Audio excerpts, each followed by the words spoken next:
100 lives lost to violence in 124 days. If the killing continues at that rate, we will surpass the total number of homicides we saw in all of 2019 before the end of this month.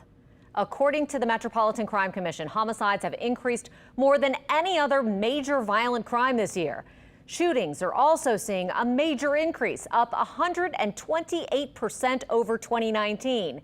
And carjackings have been a major issue this year, with a 231% jump also over 2019. Those have slowed over the past couple of weeks, with none reported in recent days. But all of those numbers have the federal government taking notice. And Meg Ferris was there today as the leader of the FBI met with local law enforcement agencies about it. Meg? And Katie, that is exactly why FBI Director Christopher Wray was in town from Washington, D.C., here at the New Orleans FBI field office. He says that recently some resources were shifted around, so here at the New Orleans field office, they would get more federal agents. And that is just one of the moves that's part of a plan to work with local law enforcement on violent crime. The country's top FBI agent, Director Christopher Wray, began by acknowledging what all of us here are seeing and experiencing firsthand. Top of mind for everyone is the disturbing uptick that we've seen in gun crime and gang violence in communities all across the country. There is no question that the violent crime problem in this country is real, and it's been growing. Gathered around the table were law enforcement leaders from around Louisiana, state police, drug enforcement, NOPD, Jefferson Parish, Baton Rouge, Alexandria, U.S. Marshals, Army Criminal Investigation, and the U.S. Attorney.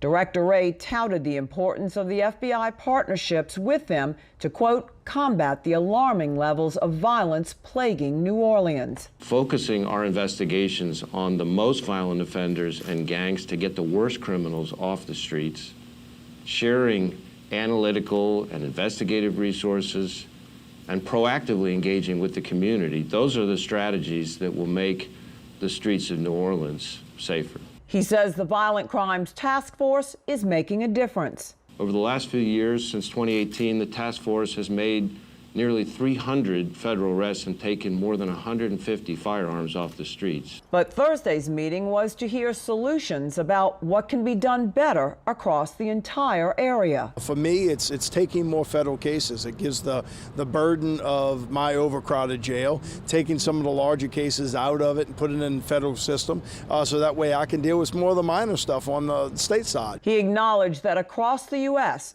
after they arrest violent offenders, they get out to reoffend. The only thing more frustrating to law enforcement than having to put bad guys behind bars who should be behind bars is having to put the same bad guys behind bars over and over again.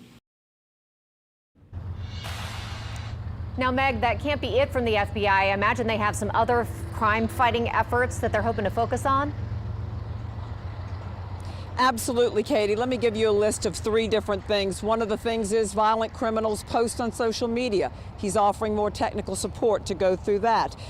He addressed the fact that there's a shortage of police officers, and he said they need training, equipment, proper funding, and appreciation to do their jobs more properly. And he did bring up the fact that so much fentanyl is pouring over the southern border, and that is a big contributor to the violent crime. Reporting live from New Orleans at the FBI headquarters, Meg Ferris, Eyewitness News. Back to you, Katie. All right, certainly is an urgent situation. Thank you, Meg.